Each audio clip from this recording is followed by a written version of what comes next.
Don't tell me you saw him. He even invited me to dinner. He must have found me quite titillating. Welcome back to the Mystical Lunar channel, where I do revisiting James Bond. Today's episode is on 1974's The Man with the Golden Gun, which, if you know me off Twitter or Letterboxd, well, it was my very first Bond film I watched many years ago now. So without further ado, let's now get on to 1974's The Man with the Golden Gun.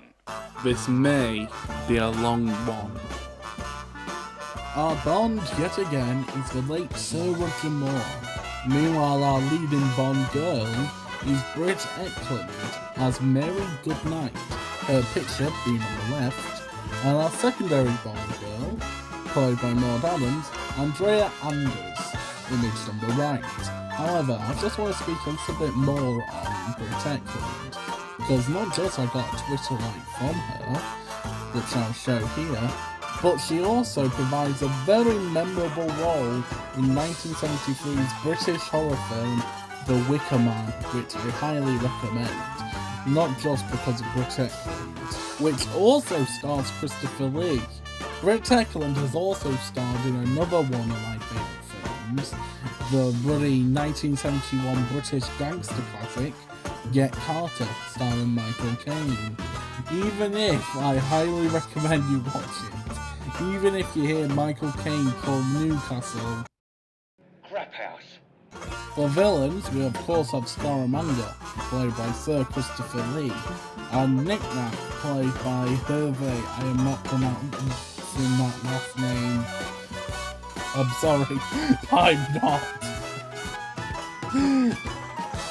No more John Barry score now. Now it's time to start revisiting 1974. Turn on the man with the golden gun.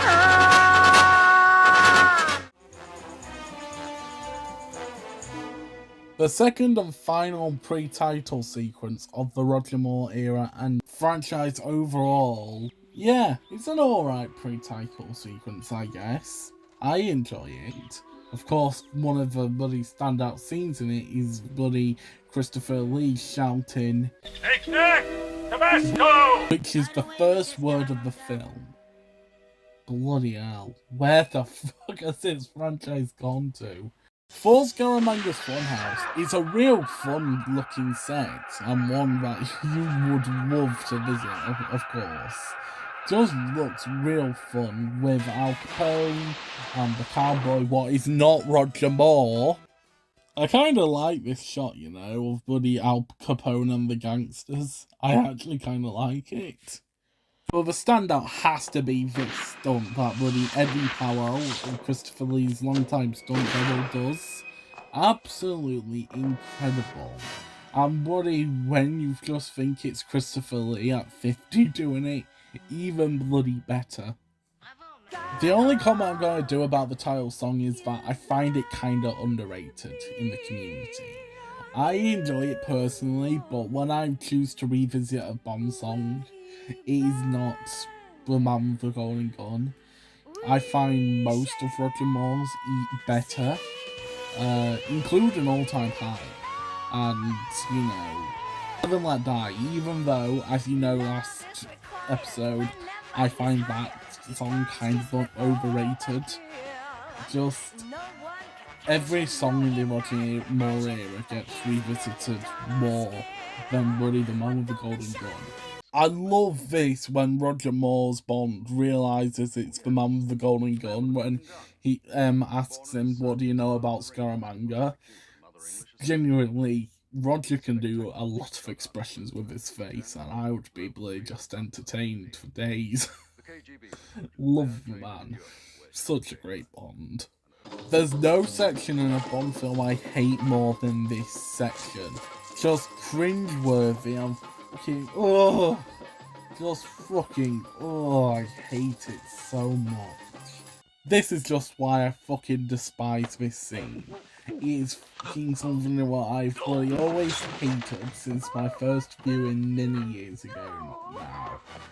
Honestly. Of course, now we're in Macau, but tracking down Lazar. And I really enjoy this little bit of John Barry's score.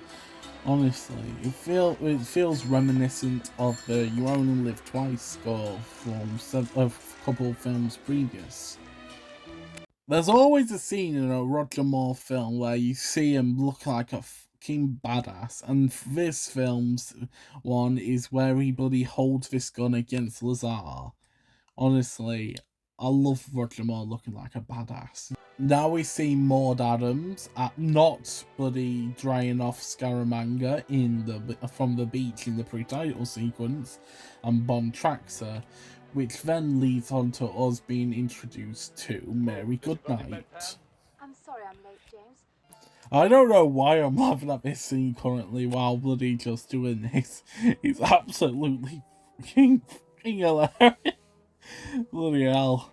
I expected him to bloody adjust his suit a little, but honestly, his smile as well, bloody hell. Just fuck me. Oh, I love the bloody silhouetted Scaramanga with the golden gun ready, looking like he's about to assassinate James Bond, because he sent the bullet earlier on in the film. But no, he assassinates the person who has the Solex agitator at the moment. Of course, here we get introduced to High Fat, played by Richard Liu, who knows Bond is pretending to be Scaramanga, as I love the cut at the end of this little section that bloody reveals that Scaramanga's here.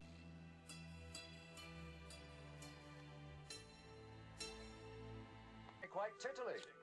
I don't know how that bloody escaped my memory until the last time I bloody rewatched it, only 2 months ago. Just an amazing quote from Roger. Titillating. Only Roger's Bond could get away with that. I could not see Sean, Tim, Daniel, Pierce, or even Lazenby say that. Only Roger could say that. With a straight face especially. I love this look, not just for Roger, but also for Brit.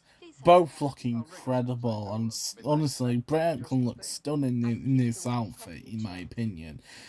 2 wonderful outfits for both of them. I'm sorry, but I have nothing to say about this whole karate little section that's randomly included. Genuinely, it's something I still haven't explained much on yet, in my opinion. I do enjoy this little chase bit, when Roger Moore's on the boat and the people are chasing him. I do enjoy this quite a little bit. It's fun. Of course, it then leads on to the wooden elephant kid. Not that annoying as a little sidekick to Bond, not as an ally like Felix or, let's say, Sharky. While I'm on the Elephant Boy, I highly recommend you listen to Really 007's interview with him, if you haven't already. One incredible interview that amazed me, and one heartfelt one, of course. Genuinely magnificent interview. They have had one of the many highlights of the podcast, in my opinion. There's our boy, Sheriff J.W. Pepper of the Louisiana State Police Department. This is a perfect scene without any dialogue for buddy when JW sees James Bond again after the events of Live and Let Die. Genuinely great scene. Lovely seeing Christopher Lee assemble the bloody golden gun. What a scene, honestly. Just love watching Christopher Lee assemble it from all the components. It doesn't come without saying that you have to include this when you're doing a revisiting episode on the man with the golden gun. Scaramanga just looking like he's sleeping like Dracula. Bond and Scaramanga finally meet for once, and honestly, Scaramanga is easily one of the best villains in the franchise. easily. Of course, you've got Nick Nack behind, pointing a gun, eating peanuts.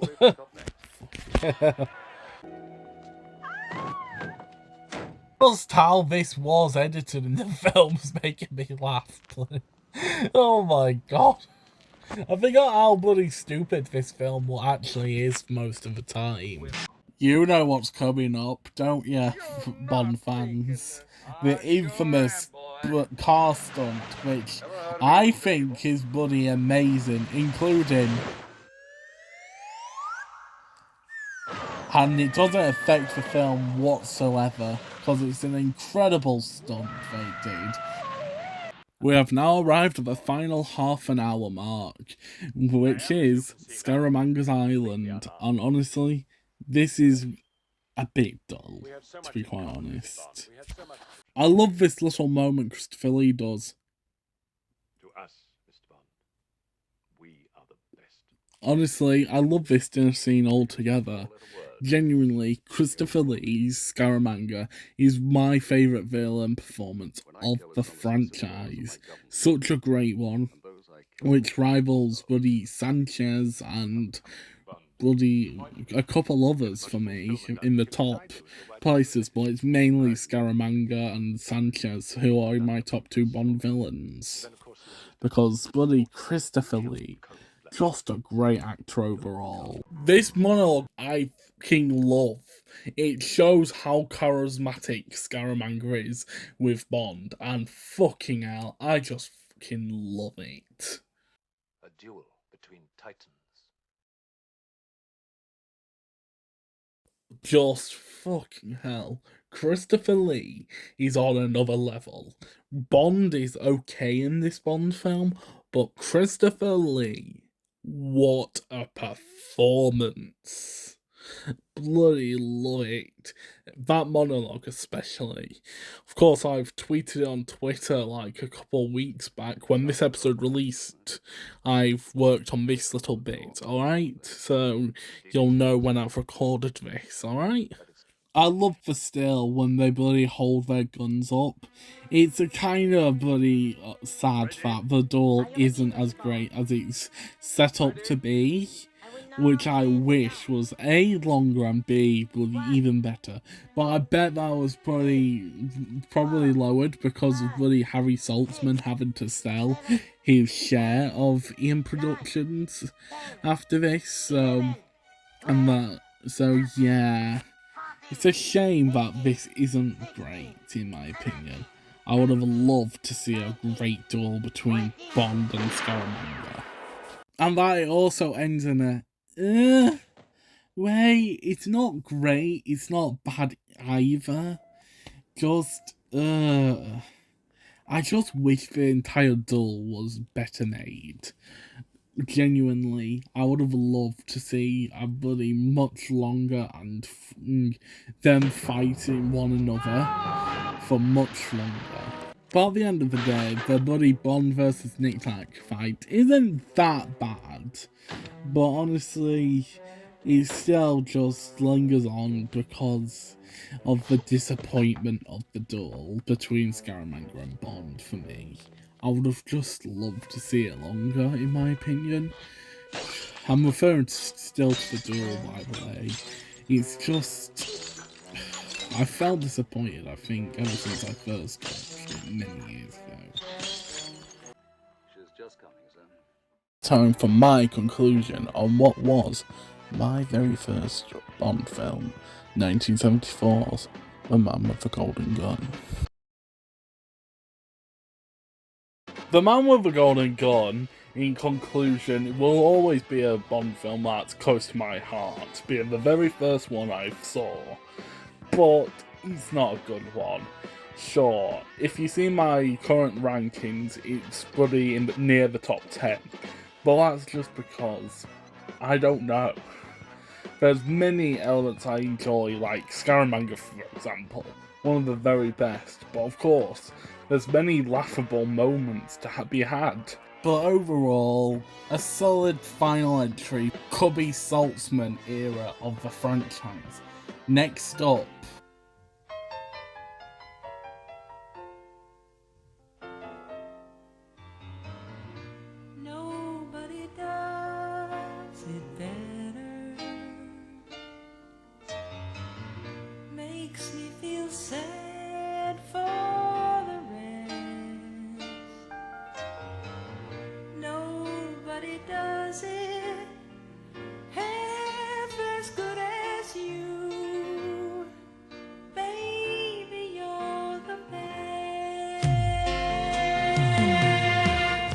want to follow me on social media. I'm mostly on both Twitter at Mystic Luna Double, '07 and pretty much daily on Letterboxd at Mystic Luna. Both are linked in the description, and goodbye for now.